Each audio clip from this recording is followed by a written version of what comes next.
What's up? Welcome back to Barton and Bud. It is, as we are recording this, it's Sunday night.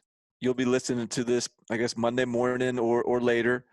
And I'm sitting here in my house with all the kids asleep after the best Saturday of my life. I mean, the SEC is back, Bud, and they came back hard. And that was a hell of a day for football. That's fun. Guys, Barton and I were putting together the pre-show tonight, and it was like, all right, how do we whittle this down? Like, there are so many teams that I have new opinions about now, and like, you guys are a smart audience. We know you don't need gimmicks, so tonight we're just going to talk about, maybe winners, losers, and things that we learned from this weekend that we didn't know before. Maybe some pre-held beliefs that are now affirmed and causes for concern, blah, blah, blah, blah, blah. We're just going to run down games we watched and kind of what we took away from it. So I kind of want to start. I know SEC was back, but I want to tie all this together. Man, the Big 12, because this is the one game and the one kind of happening of the weekend that could have really far-flung implications. Oklahoma goes down to Kansas State. And Barton, they allowed like 7.8 yards play to a bad Kansas State offense. They had only one sack against Kansas State, only 5 tackles for loss. How many 70-yard plays did they give up? They gave up like 2. They gave up 2. Yeah, 74 to 75. I actually just finished writing every game reviewed for the Big 12, and they also allowed, I think, 2 38s and a 25 or 26er. I mean, it was just amazing how they were unable to get stops. And then I think they were at like 2.5 yards a play over their final 5 drives. So not only did their defense not get any stops late in the game, their offense completely collapsed. And I think you nailed it, and Chris Hummer nailed it, both of you guys, when we were talking about Oklahoma in the preseason, saying, look, there are some real kind of early season personnel concerns here with the suspensions and injuries and opt-outs that this team is dealing with, not only on the defensive side, but also at the receiver position. And ultimately, they didn't play well. And I'm not going to blame it on all that stuff, but that certainly can't be helping the situation. We have a pretty realistic shot here now that the Big 12 champion has 3 losses. Yeah. I mean, it's a cluster. It's a shit show. I mean, the Big 12 is going to be a blast, but it ain't going to be great football. And there's not going to be a lot of compelling reasons for the playoff committee. It doesn't look. I mean, look, things could change, but I don't predict the playoff committee is going to have a whole lot of temptations coming out of the Big 12. If we assume that there's really high quality candidates elsewhere, Clemson, Alabama, whoever it might be in the SEC is potentially a second option. Ohio State, if there's teams that look like they're juggernauts, because no one in the Big 12 does yet. And I mean, I know this is just one game for Oklahoma, but this is for it to be the first game and for it to be such a clear year of Oklahoma like being vulnerable. I think that's the bigger issue here. It's this stuff we're used to seeing this stuff happen. This happens consistently in this conference, but for it to happen in week 1, that's where we're like, okay, yeah, this doesn't look elite. So you're right. So I think with that said, perhaps there's some teams that can benefit. I'll start if you want me to, dude. Florida, for me, is a team that answered some questions right off the bat. And look, I know Ole Miss's defense is bad. I think you actually pointed out on this show that we expected Ole Miss's defense to be bad. But Florida dropped 51 on the Rebels and probably could have dropped even more if their red zone execution in Ole Miss's side of the field was a little bit better, dude. 9.5 yards per play for that Florida offense. Kyle Trask comes out. He looked a lot better than he did last year. He was throwing far fewer balls, at least to my eye, that were in jeopardy. He was going through his progressions faster. He looked well coached. Kyle Pitts is still a beast. The offensive line actually looked pretty good to me, or at least better than it was last year, which was one of the questions I had coming in. And I was also fairly impressed with UF's ability to get the ball to a number of receivers. And I had questions about Florida's receiving core going into the year just because of all the dudes in the NFL who are balling out this year, or at least catching touchdowns when I'm watching Red Zone on Sundays. So Florida checked a lot of boxes for me. I'm not that concerned about their defense yet because I do think that they kind of played Ole Miss's game and still beat them at it comfortably against the Lane Kiffin offense that I'm not really sure they knew, what it was going to look like. A little bit of concern about their explosive passes allowed. Ole Miss did have throws of 28, 46, 45, 57, 51, 33, and 32, and 31. So Elijah Moore had Elijah Moore caught like 220 yards of receiving yards. Yeah. So UF may want to shore up its explosive pass play allowance. However, I'm thinking about this. They just faced the most explosive passing offense on their schedule. I'm pretty damn sure of it. Think about it. Like, who's more explosive, LSU or Ole Miss? A&M or Ole Miss? Georgia or Ole Miss? Tennessee, South Carolina, Vanderbilt, Kentucky? Dude, yeah. That weakness may not get exposed again.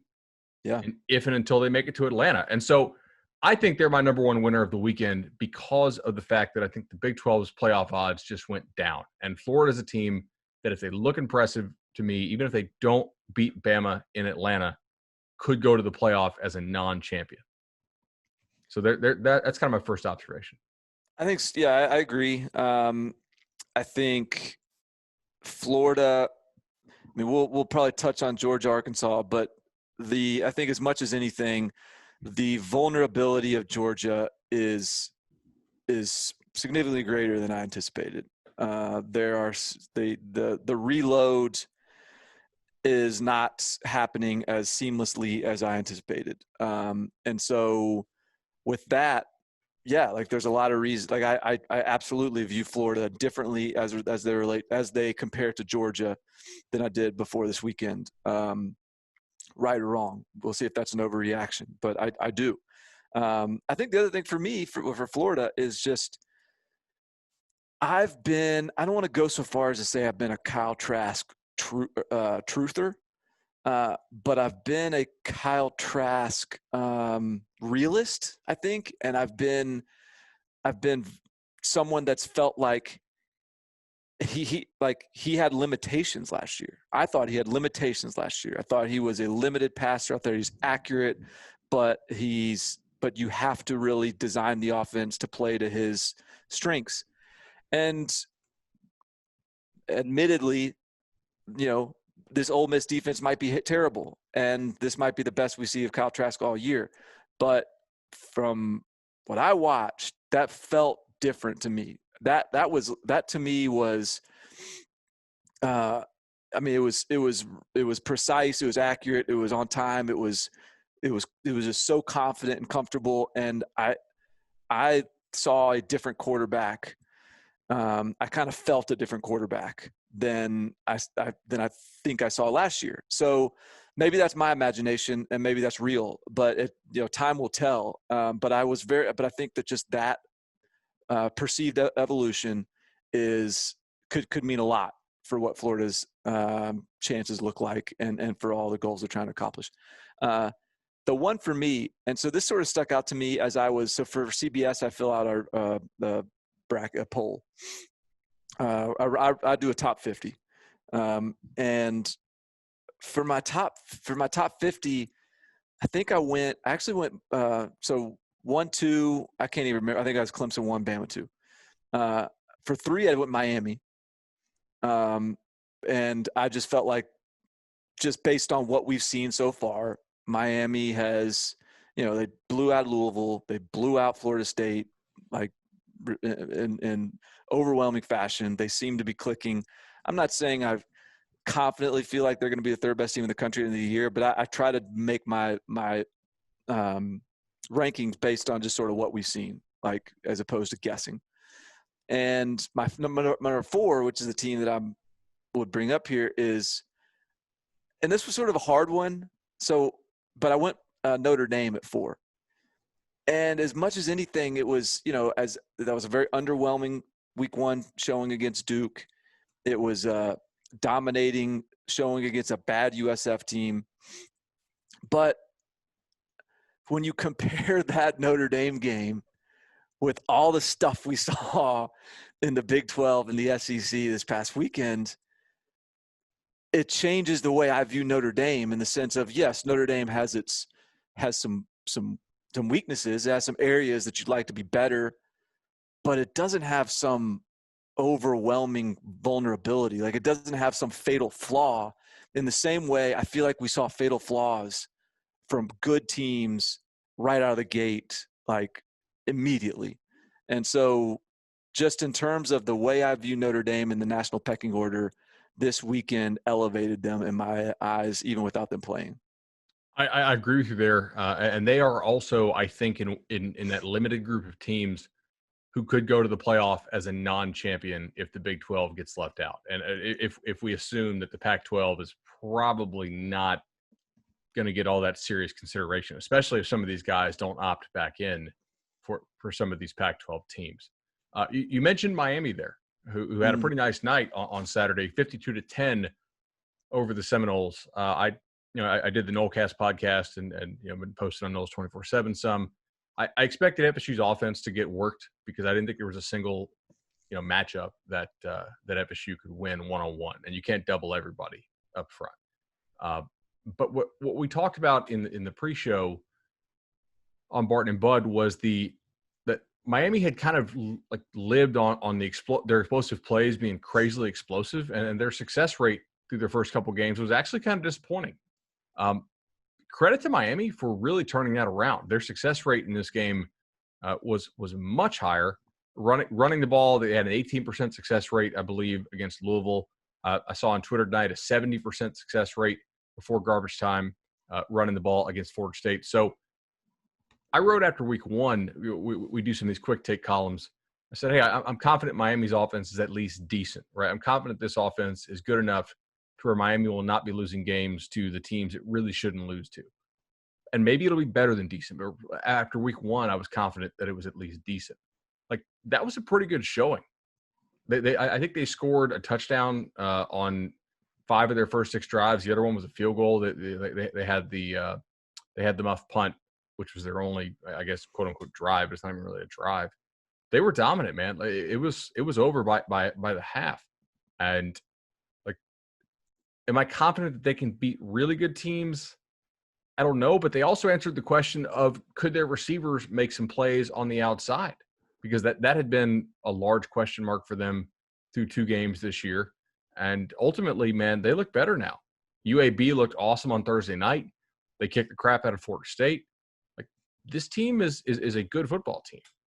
I'm not going to pick them to beat Clemson, spoiler alert, in 2 weeks, but they're pretty solid. Yeah, and they might be the second best team in the ACC. And I think another one you wrote down on the on our outline here is Penn State, and I agree with you in that it looks like I think by Penn State you mean basically a second team in the Big Ten. Yeah. And I would agree with you that Penn State's probably our best bet for that. And I actually think Penn State is going to be the type of team, because of James Franklin's very maniacal structure, that similar to Alabama will probably come out of this thing, in a better equipped to succeed than maybe some others. And so that's kind of neither here nor there. But I agree that there seems to be an opening for perhaps even a second Big Ten team. Now, granted that all could go out, in the wash if you got a, let's say, 8-2 Big 12 champion and a 5-0 Big 10 champion that beats a 5-1 or a 4-1 or something. You know what I mean? Like Right. I feel like the Big Ten's got to get a little lucky with just getting enough games in to get 2 in. I don't necessarily think they have to get lucky to get 1 in, but I think to get 2, things are gonna have to go like really, really, really smooth. and I'm not sure how confident I am in that. I definitely don't think that the odds of the Big Ten getting 2 teams in are good. I think that the odds are non-zero, obviously, and with the Big 12 just continually screwing around every single weekend, that their odds go up a little bit. But you're right; it is going to be very hard to get a team in. They're only playing 8 games, right? So, like the best record you're going to have is, I guess, 9-0 because you played the consolation game, or is that actually counted in there in the 8? I'm trying to think. I think that you could actually get to 9 with your consolation game, assuming that Penn State doesn't make, the conference title game. And I agree with what you said about Franklin there. I think it makes a lot of sense. That they are my team from the Big Ten, most likely to go if it's not Ohio State. I think we can actually discuss Georgia as a winner here in this same category, although I think we can also use this time to bring up some concerns about Georgia. I think Georgia was a winner on the weekend from the standpoint of, can they get in if they go, if they just have 1 loss or 2 losses and they're a non-champ and they lose to Alabama there in Atlanta, assuming they can still get to Atlanta, which I think at this point I'm a little bit less confident than I was about 24 hours ago. Georgia's defense is still really, really good, like really good. I mean, they turned Arkansas over multiple times. I know turnovers have a luck component, but they look pretty dominant for the most part. And Arkansas does have some playmakers, and that's a tough offense to defend with Kendall Briles. Like that's never going to be a walk in the park. Georgia's offense, though, man, I mean, this is alarm bells and red flags for me. 4.7 yards of play against an Arkansas defense that doesn't have any talent on it. Man, that's not good, right? Like DeJuan Mathis gets yanked, 8 of 17, 55. 8 of 17. 55 yards and a pick. Really didn't do a damn thing with his legs either. I mean, Stetson Bennett, who, by the way, is like, he just sounds like a Georgia quarterback. Like if I gave you one school to pick, you're picking Stetson, like you're picking Georgia for him, I think. 29 throws for 211. That's like a very kind of Jake Fromm-ish line, with the exception of the fact that I think Jake Fromm would have lit Arkansas up, man. This is one of the worst defenses Georgia's going to face in the entire year, I'm pretty sure. And this is concerning to me. I will say, in Stetson Bennett's defense, they did look a lot better with him in. Like, you just were more, like, immediately more confident they're going to move the ball and win and score and whatever.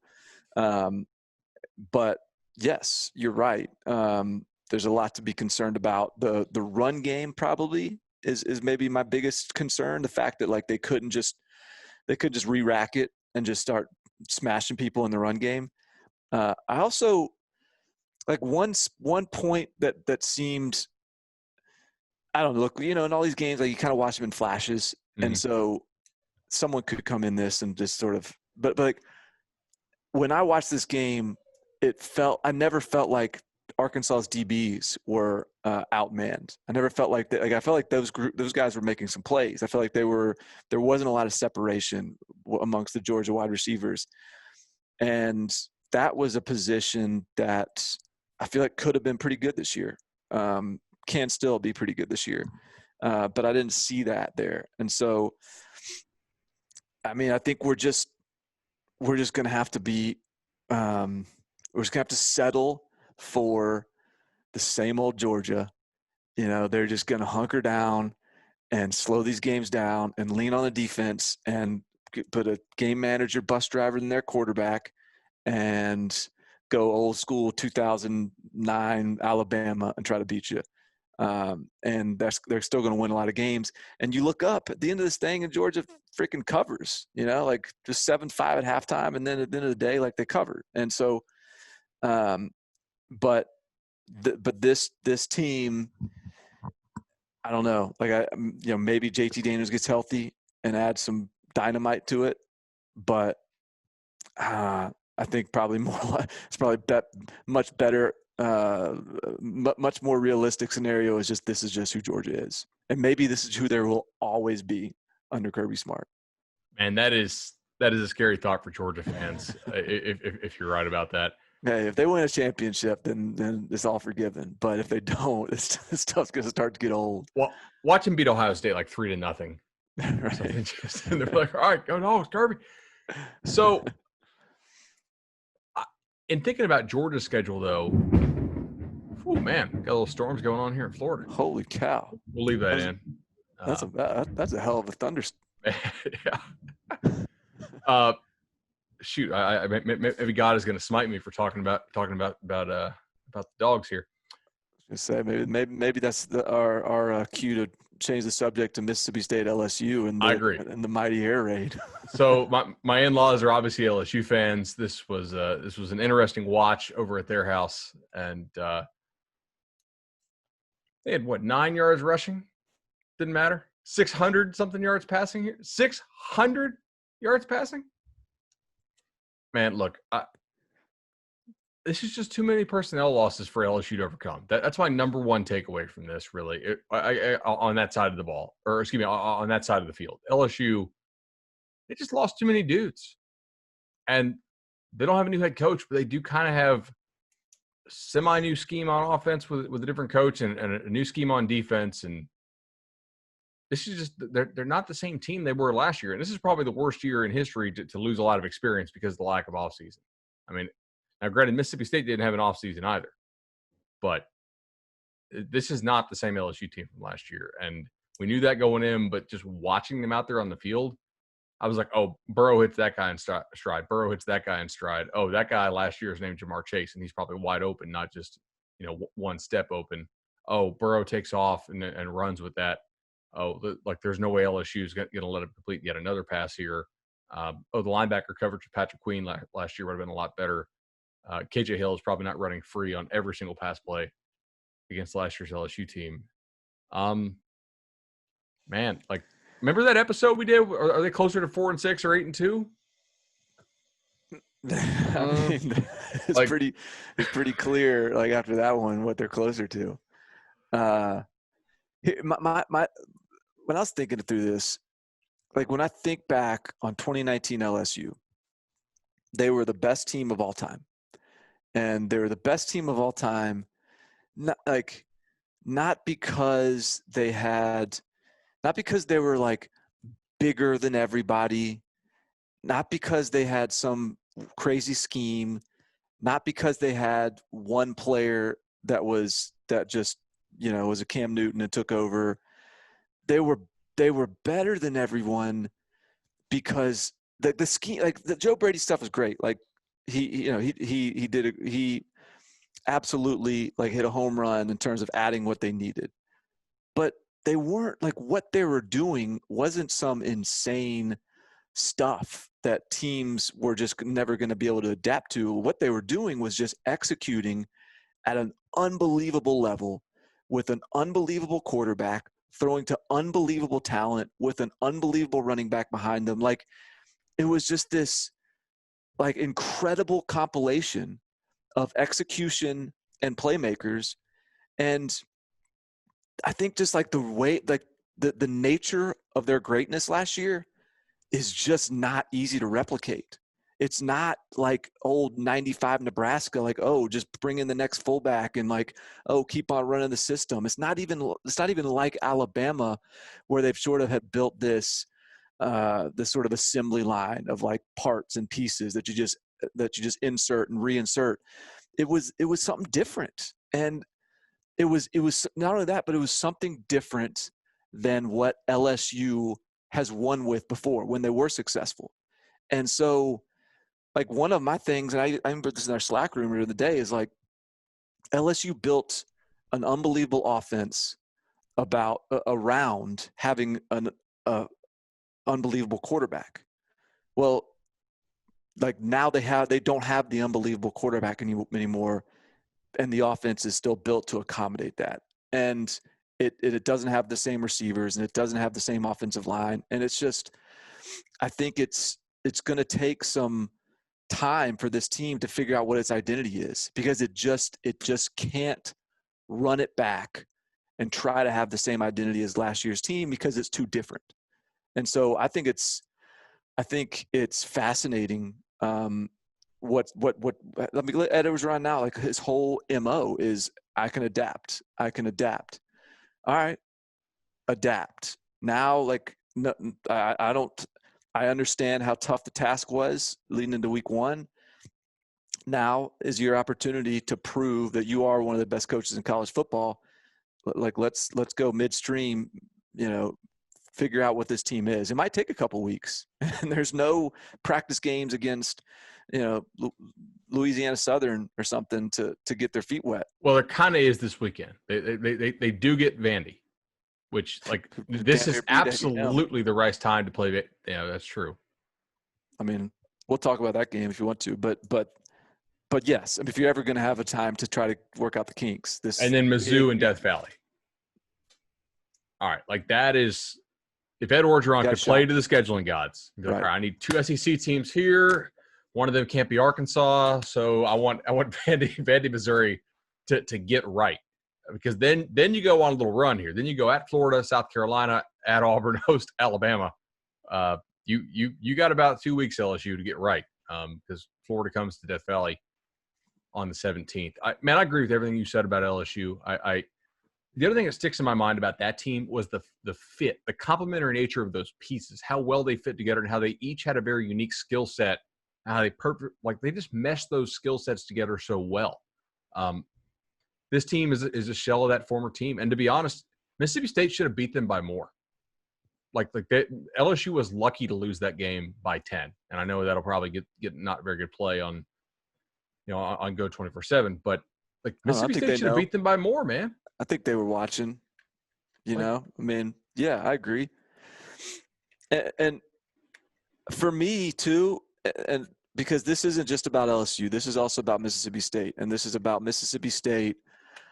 Holy cow, like, how much further along is that program than I thought they'd be? I was totally I had such skepticism. And this was a bit of a guess, granted, but or maybe it was an assumption, but the assumption was, man, like, KJ Costello showing up in June, they're trying to teach an entire roster the air raid. The receivers have been pretty average anyways. It's just like, let's see what happens, but this isn't the year. Like, 2022, let's see how that goes. And they're just, SEC all-time record in 1 week, in the first week. And I think that is going to get all the headlines, and that's going to get all the play, and deservedly so. I mean, it's an unbelievable story, but the defense was not bad either. Like, the defense also had to learn a new scheme, also had to, absorb some losses. And the defense was, LSU got a pick six, and they got, I think, 15 possessions, and the offense came up with 27 points. Yeah. When you're going against a team that's putting up 44 and throwing it 60-something times a game, like, that's pretty damn good. And so the defense, I think, maybe even exceeded my expectations, maybe even more than the offense. Just so, look, I don't know what to make of Mississippi State, but they're not bad. They're pretty damn good. We are going to have some 5-hour games in the SEC West this year, especially with the teams that we, going into the year, considered in the bottom of the league, right? Ole Miss, Mississippi State, Arkansas, because they're all going to push tempo. They're all going to play between kind of defense to, oh my God, really bad defense. Probably, I think, in the long run. Ole Miss already showed that their defense might be lacking a little bit. I'm not quite as sold on Mississippi State's defense as it sounds like you are, but I think that, like, you're just reacting to one game, obviously. I do want to see how they play when they play teams that have their stuff together a little bit more. But, man, looking around the SEC, there was kind of a couple teams that looked like they had their stuff together, and a whole lot of teams that were kind of, I don't know. This is a little bit tricky here. Let's go ahead and throw it to the ad break, get this thing out of the way. We're going to come back and rip off another half hour of just, SEC talk and discuss what we saw over the weekend.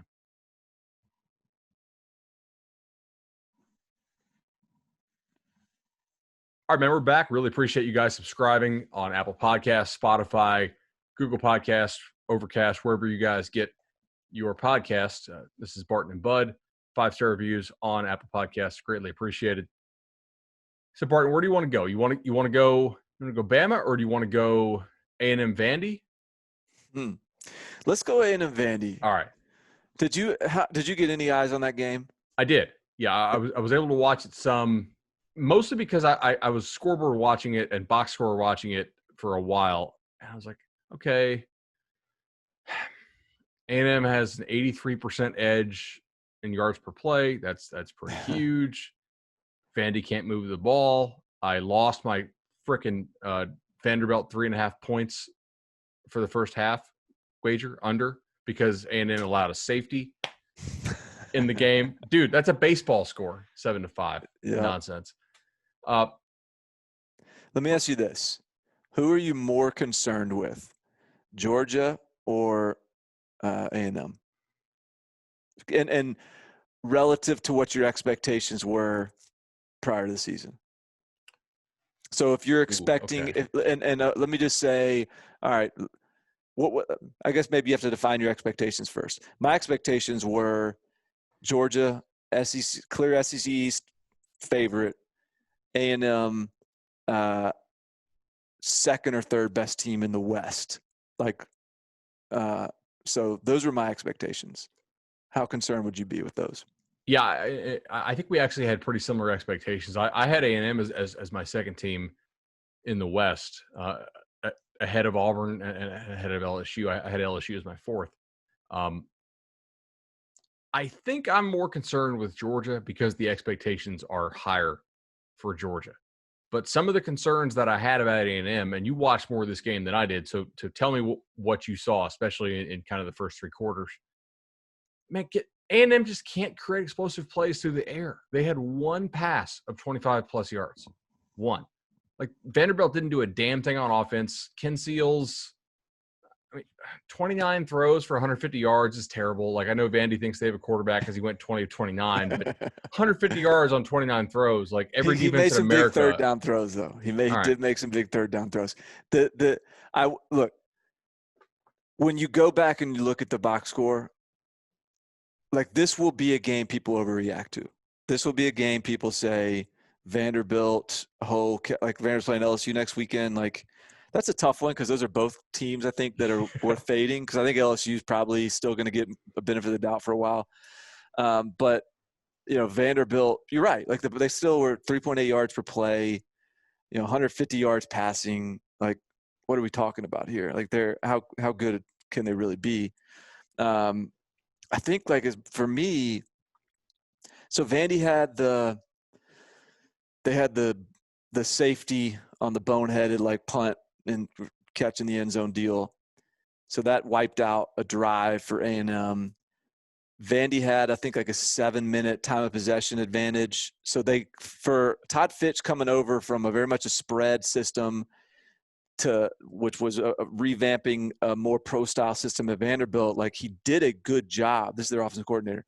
I thought he did a very good job of understanding we got to shorten this game, give ourselves a chance to win, and just sort of control the ball as much as we can.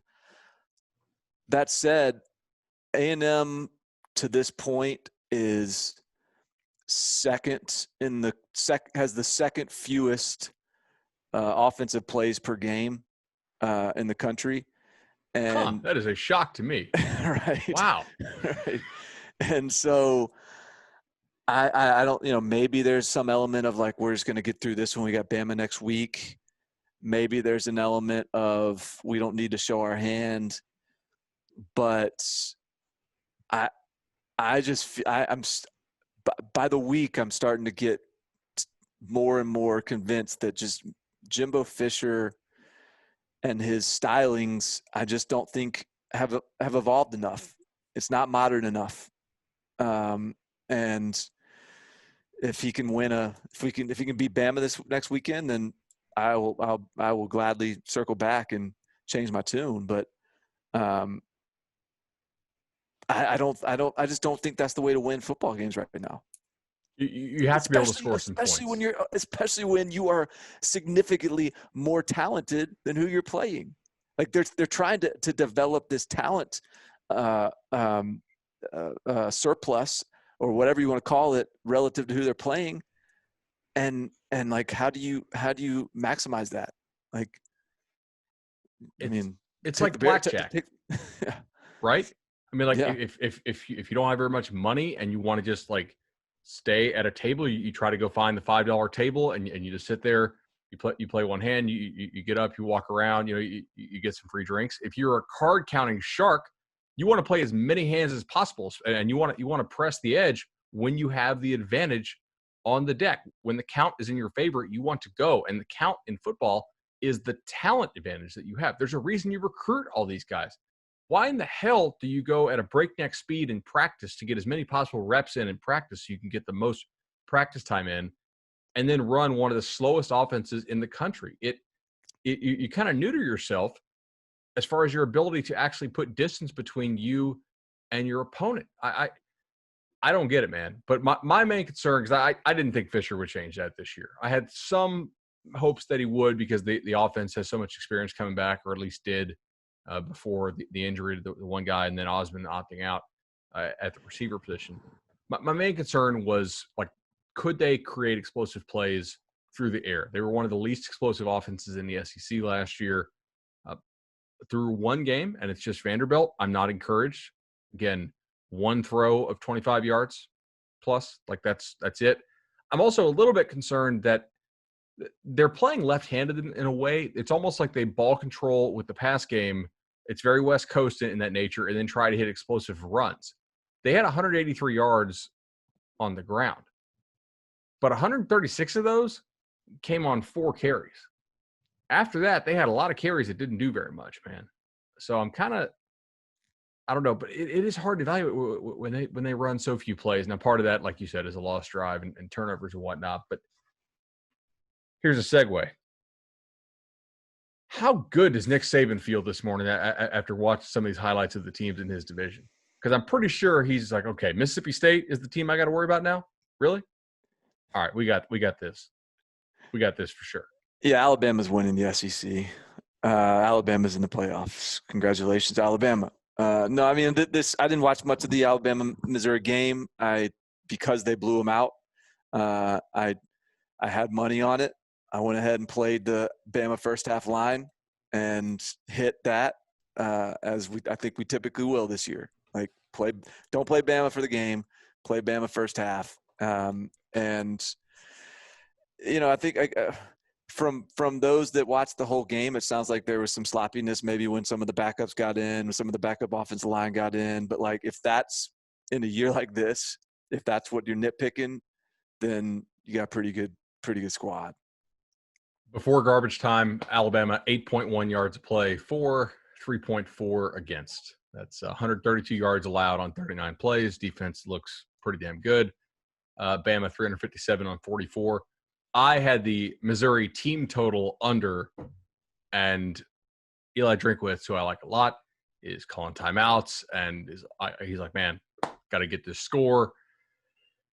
They end up scoring like 10 points in the fourth quarter to bust that, and Tide's backups, like the Tide's backups, they got to step it up for me, man. That's inexcusable. Mac Jones was fine. I mean, 249 on 24 throws is pretty awesome. Najee 98 on 17 carries. It was just, they were always in it. I feel like on Missouri's side of the field, they dominated them. I'll tell you one thing. It sounds like Will Anderson balled out. Yeah. So there's their edge rush issues are fixed. I don't see anybody beating them in the SEC this year unless they have a COVID game. That's like the only real thing that scares me at all for them. Well, Virginia Tech just had a COVID game and they freaking ran circles around NC State. Ran is the key word. Did you watch that? I watched the first maybe 3 drives, which was basically the story of the game, in the sense of they just went unopposed, unmolested, whatever the words are, like just untouched, running the football right down NC State's throat, and that seemed to be the way the game went from then on. Barton, they put 300 on the ground. I think they averaged almost 8 yards a carry. 7.7 a carry, I think. Yeah, it was impressive. So before garbage time, they went 453 yards on 52 plays, which is and gave up 311 on 65. So that's pretty solid. Nice little 81% yards per play advantage for them. 314 on the ground. Bailey Hockman, 82 yards on 16 attempts, 2 picks. That's not going to get it done. Dude, I was so high on that offense after the Wake Forest game because of the way they I just thought it was a well constructed offense and they executed really well.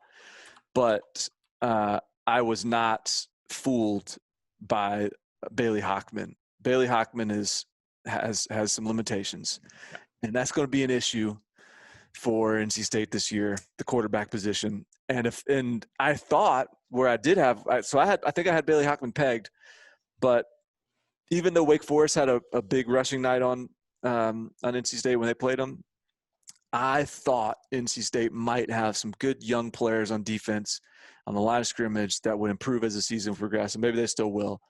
But I didn't think their defensive line was that bad. Their defensive line should be a strength, I would think, but not last night.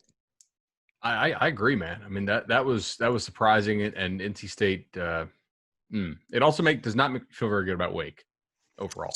So we've got a few. We got to hit a couple of these other games. There's a lot to get to, but I do want to, before we get out of the SEC, Auburn, Kentucky was, I thought, a really interesting game for a lot of reasons. One, Kentucky. I thought Kentucky was going to be really good this year. I still think they're really good. I still think Kentucky's going to be a really tough out for everyone that plays them.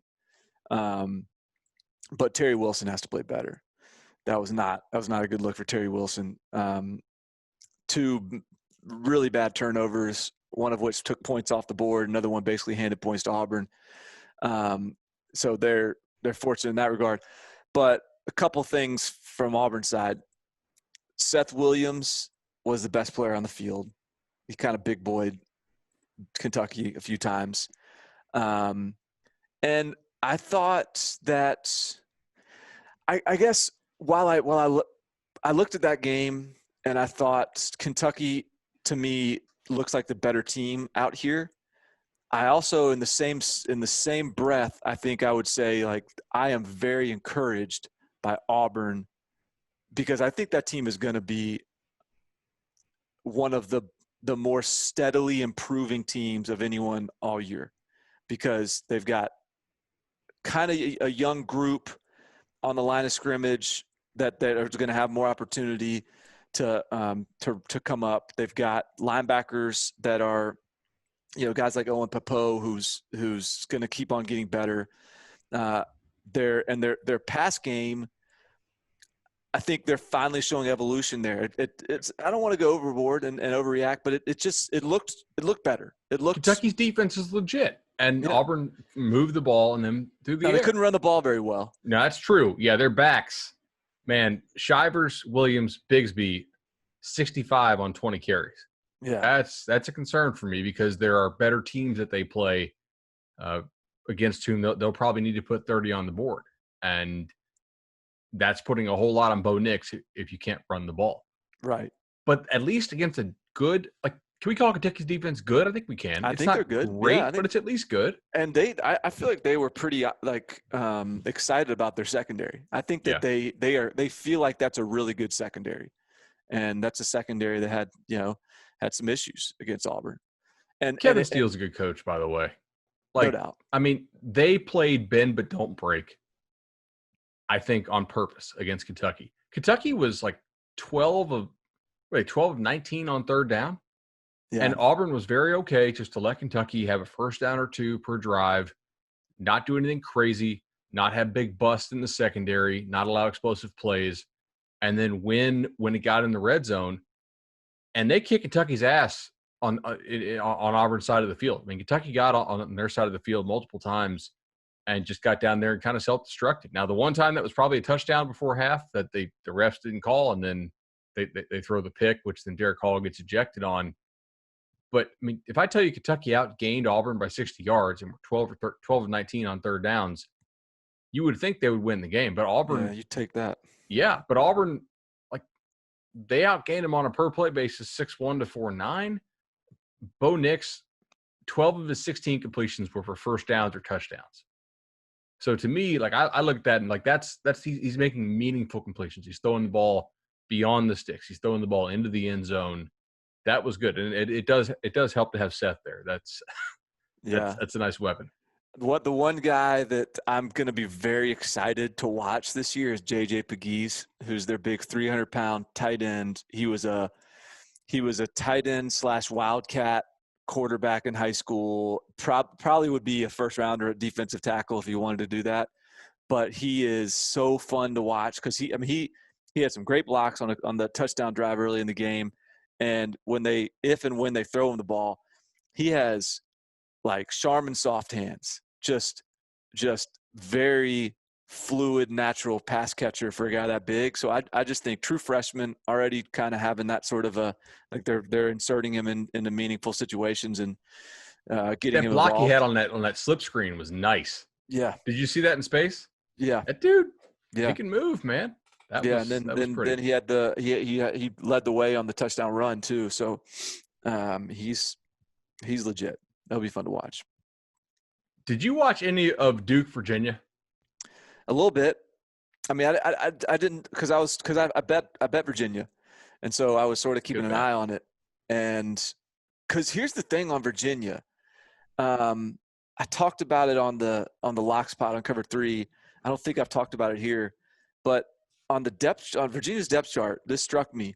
They have 3 starters that are sophomores.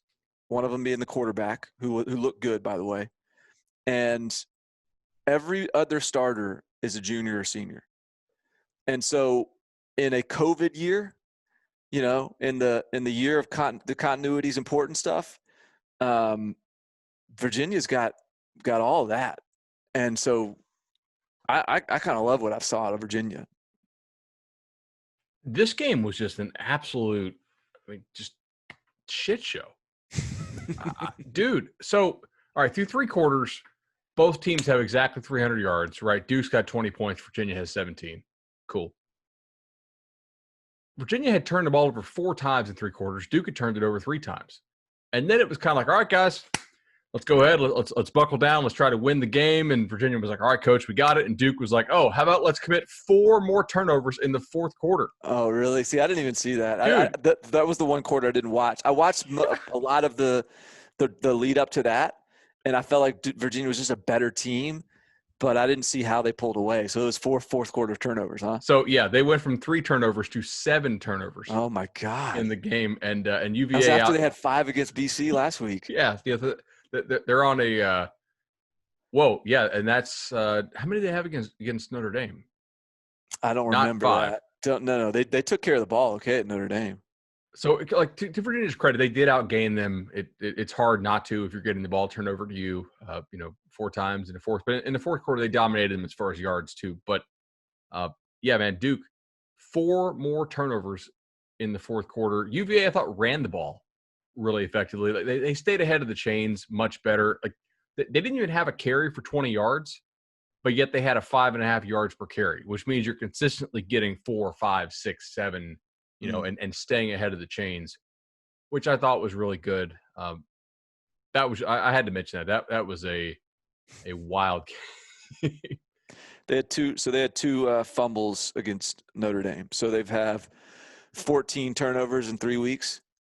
That's I can't be high on the list of things you want when you're trying to win a football game.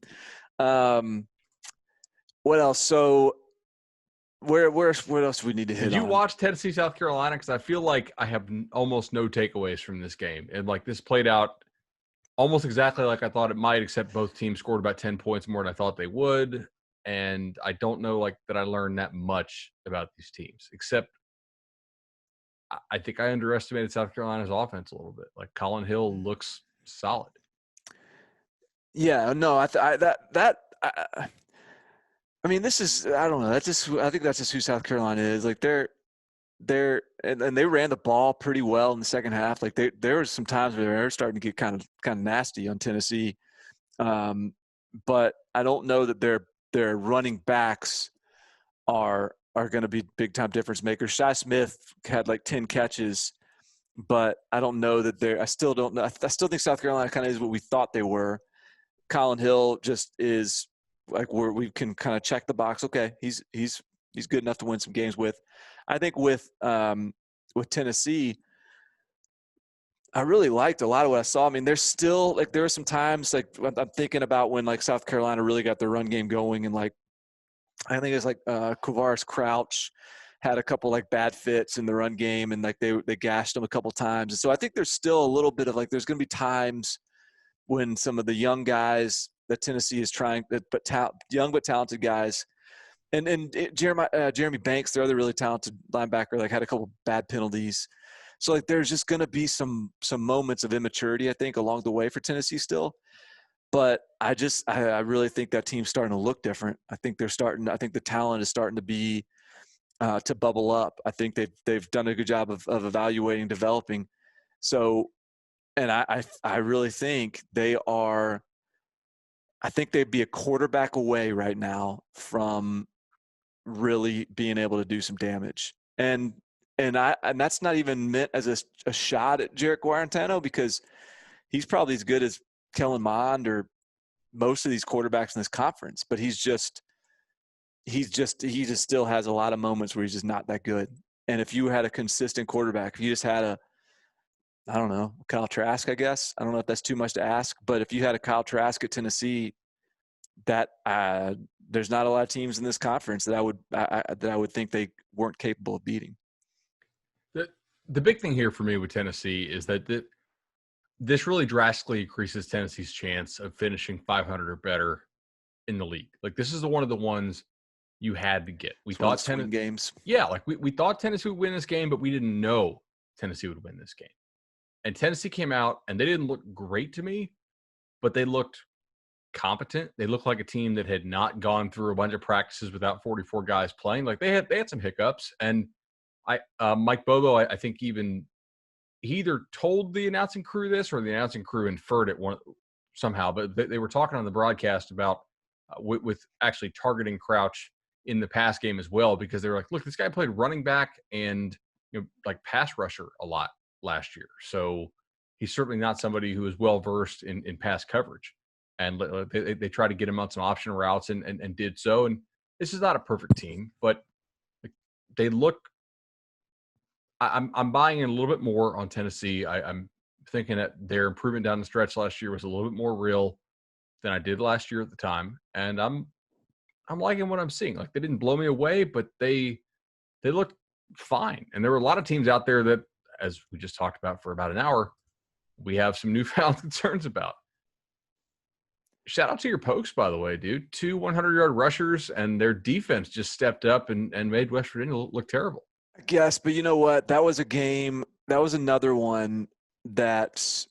Now again, this was another one. I bet West Virginia, so maybe I was looking at it with rose-colored glasses. But I thought West Virginia for a lot of that game was the more confidence-inspiring team. There was just. I can't remember. I don't have I'd have to pull up the box score and try to refresh my memory how it went down. But there was a few missed opportunities, I feel like, for West Virginia. But there was a lot, and really Oklahoma State had some big plays in the run game. LD Brown, is that his name? Is it LD Brown? Yep, LD Brown. He's good, man, and he's overshadowing Chuba at this point. But I look. But the thing with Oklahoma State is they did survive. Like they did win. They got another W. And they got a W without Spencer Sanders at quarterback, and they got a W with their offensive line still figuring it out, and they got a W with their defense.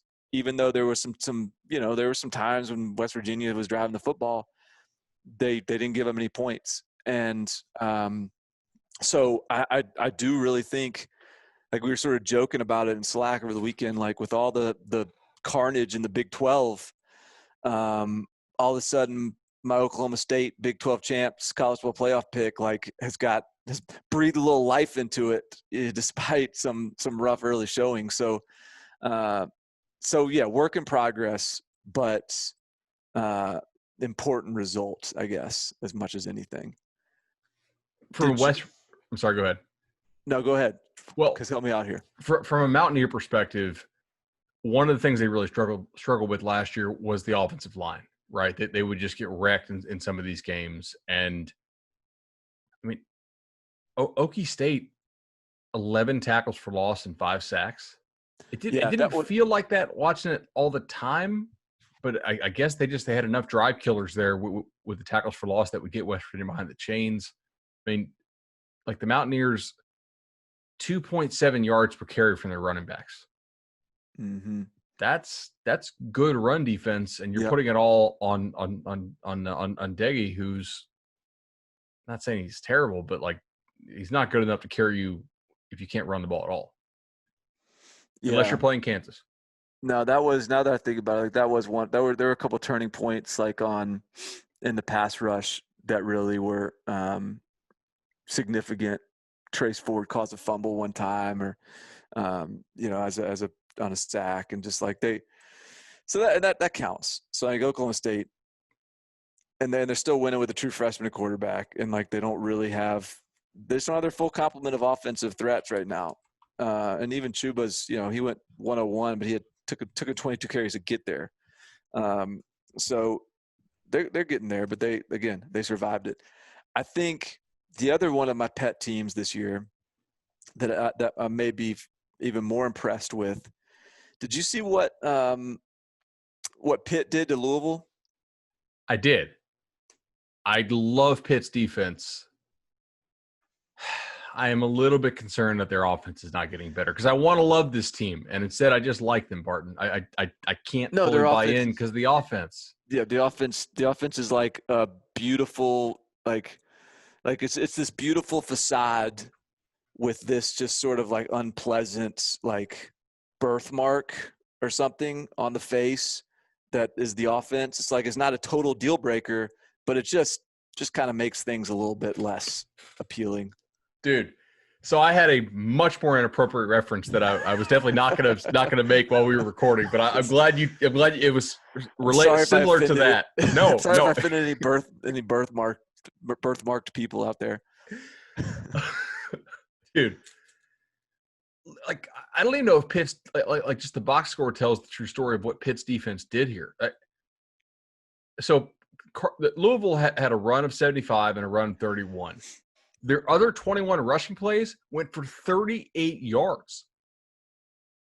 So that's the 75-yard run, and I was watching the game when he broke that thing off because again, this is another one that I was invested in. I had the under, and so seeing a 75-yard run is not a welcome sight. But he ran for 75 yards in 4.3 seconds or something. Like it was ridiculous. And but then you look up, Javion Hawkins had for his other 12 carries 3 yards. He had 12 carries for 3 yards.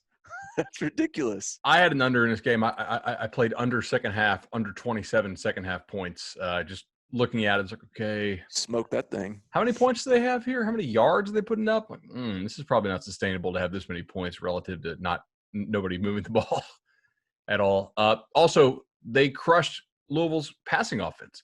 107 yards on 21 throws. Like, just Louisville's offensive line is a problem. And it's a problem I didn't see coming going into the year, but it's one we did identify on the show after WKU, after Miami, and this is the third week in a row. And look, those are 3 pretty solid defenses that they've played.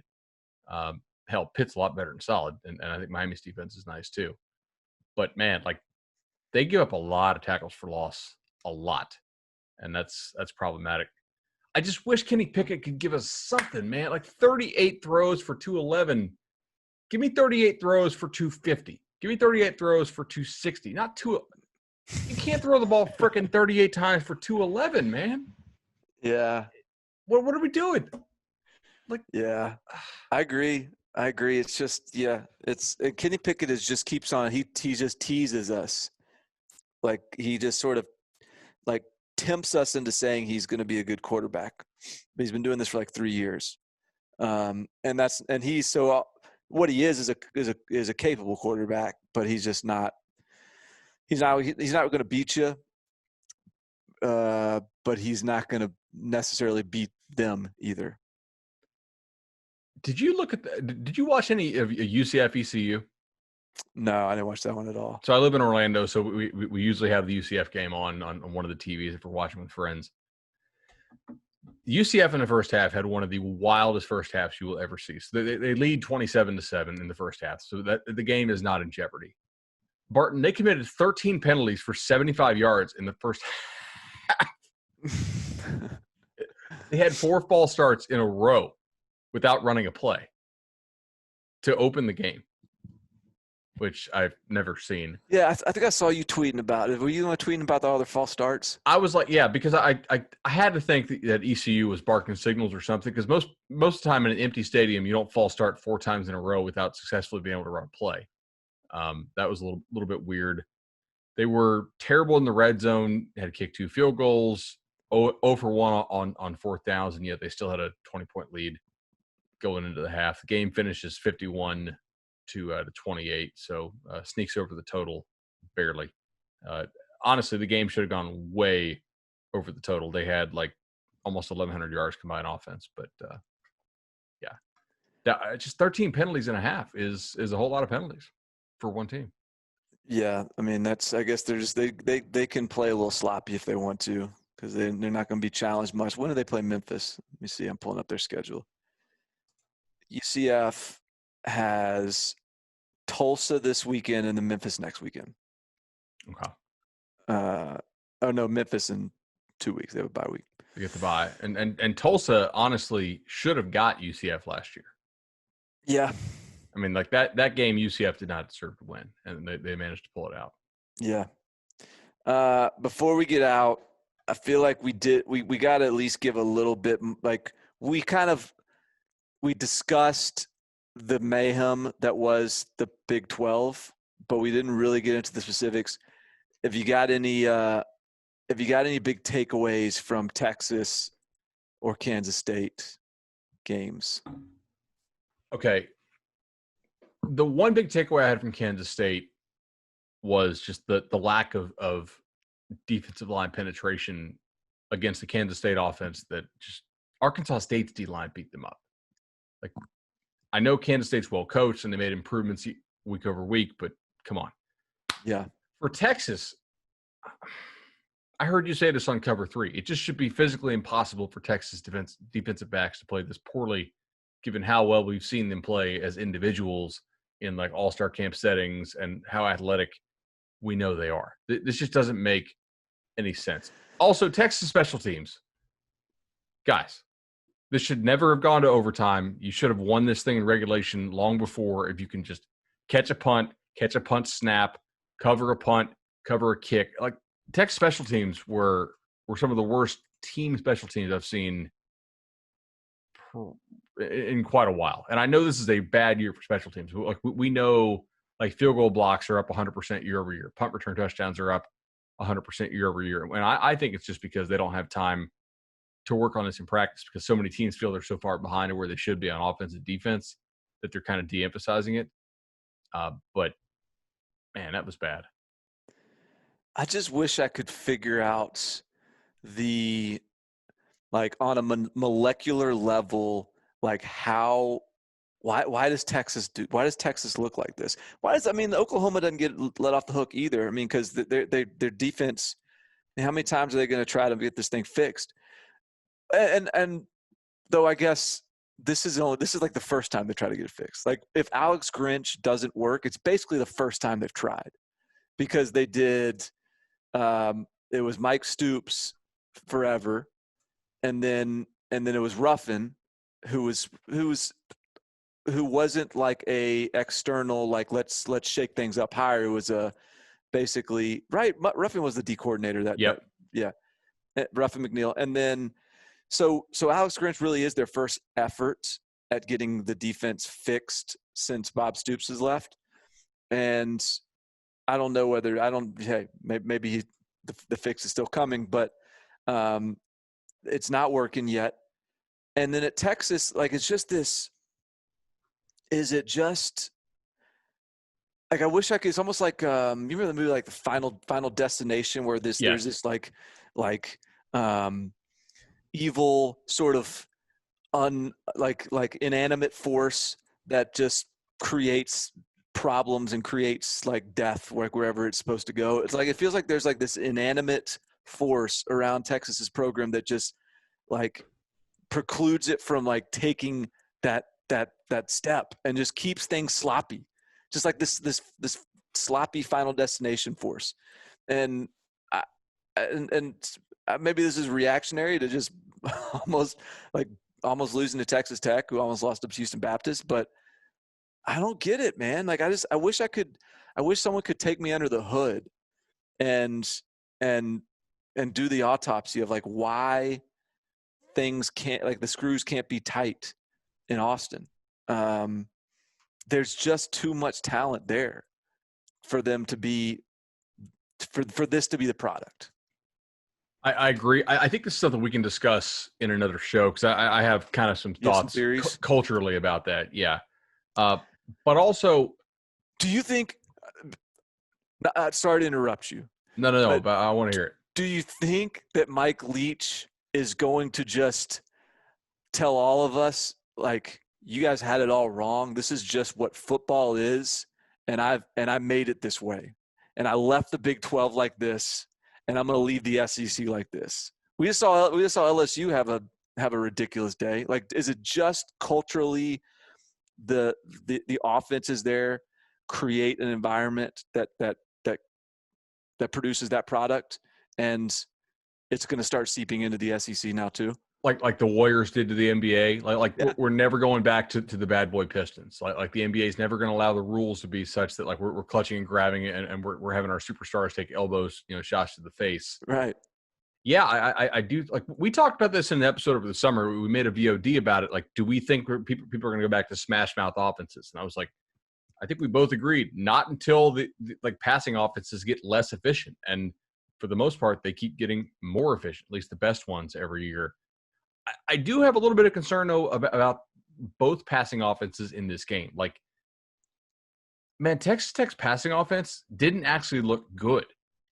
They were 31 of 52 for 3.25. That's kind of bad. 52 for 3.25 is not good. And Texas had blown coverages that allowed like repeated first downs for Texas Tech. Like, honestly, like Texas should have made Texas Tech's passing offense look even worse than they did. And I know they picked off 3 passes, and 3.25 on 52 throws is actually not very bad, especially by Big 12 standards. On the other side of the ball, I mean, Sam Ehlinger, 40 passes for 262, man.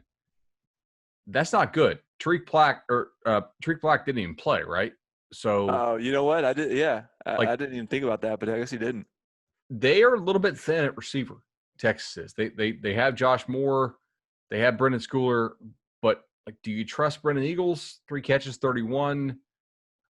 Other than that, like they need Tariq Black to be good for them because that's not a very good passing line from Sam Ehlinger. I mean, I think Houston Baptist probably had a better passing line against Texas Tech than Sam did. Of course, Texas on the ground was extremely effective. Keontae Ingram and Ehlinger and Rashawn and Bijan Robinson actually got in the game, got a few pops. So neither of these like for a game that went 63-56. For them to combine for like not that many yards is Just like it was just like the special teams gaff game. It's just how so what happened in Texas Tech? Well, it was just a bunch of special teams gaffes and some big plays. So the touchdown drives, the length of them in this game, both teams had a touchdown drive that was 0 yards because it was either a pick six or a punt return or punt six. Texas had a touchdown drive of 19 yards. Texas Tech had a touchdown drive of 10 yards. So, yeah, this was a field position special all the way, mostly due to two onside kicks, right? When the 2 onside kicks, there's the Texas one, and then Texas Tech had one earlier. Dude, this was craziness. I got to say, though, like if Texas wins the Big 12 with 1 loss, and I'm not convinced they can, like they're going to go to the playoff, and they'll get waxed, but they're going to I think they'll go to the playoff if they manage to win the conference with only one loss. I'm just not sure that they can do that. You're probably right. I agree. Like, I'm not sure they can do that. And get through for someone to win the Big 12 championship go through regular season and championship game with one loss combined, I think this is going to be tough to pull off. Especially, do you see Max Duggan getting in the game for TCU? I actually did not get eyes on that one. It was crazy. I could not find it on my TV. They lost, but I feel like something's coming with TCU. I think that team's going to be a tough out because Max Duggan's playing again at quarterback. I think the starter was like 7 of 16 for something nothing, and then Duggan came in and was like, I don't know, 12 of 20 or something for a pretty good nice chunk. And that was, who knows what how polished he was. And then but Iowa State figured out a good way to win that game, so props to them. But I just think both those teams are going to keep getting better. And I think that those are going to be tough games in that conference now too. I totally agree. And Baylor, by the way, is one to look out for potentially as well. I did bet Baylor for the second half. I wanted to bet them live, and instead I just took them for the second half. They were only -7 for the second half, by the way. They won the second half 30-7, so that was convenient.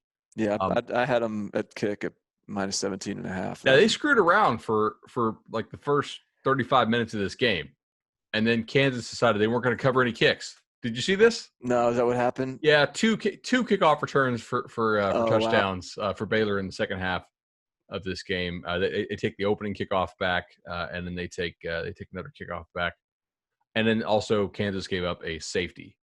So that was Oh, so what happened was Baylor forces the safety, and then they house the safety kick. Oh, that's right. Yeah, I did see that. Yeah.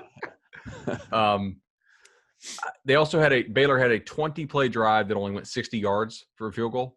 Oh, hell yeah. That is took Give 7 me some of that.